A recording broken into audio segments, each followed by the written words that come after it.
ब्रह्ममुरारि चिरार्चितलिङ्गं निर्मलभासि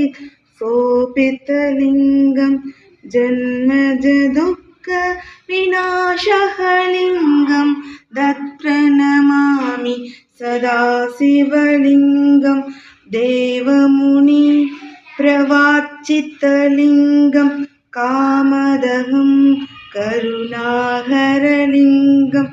रावणदर्भविनाशलिङ्गं तत्प्रणमामि सदा शिवलिङ्गं सर्वसिगन्धि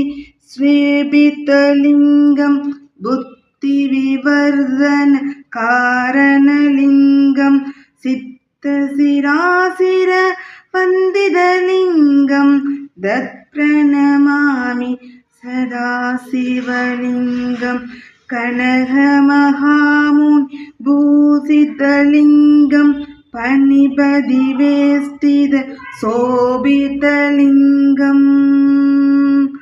दक्षयञ्जविनाशलिङ्गं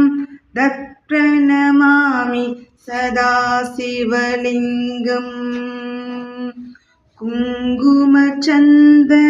लेपितलिङ्गं भङ्गजहार शोभितलिङ्गं सिञ्जदभाव विनाशनलिङ्गं तत्प्रणमामि सदा शिवलिङ्गं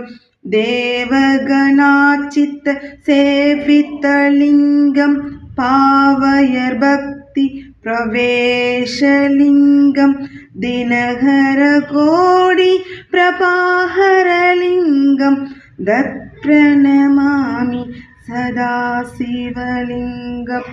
अष्टदलोपरिवेष्टितलिङ्गं सर्वसमुद्भव कारणलिङ्गम्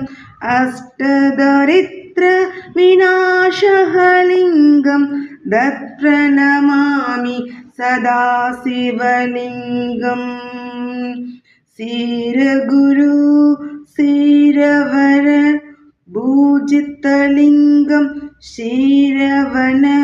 पुष्पसदार्चितलिङ्गं भरात्पर ब्रह्मात्मलिङ्गं तत्प्रणमामि सदा शिवलिङ्गं लिङ्गाष्टकम् इदं पुण्यं सर्वलिङ्गाष्टकम् इदं पुण्यं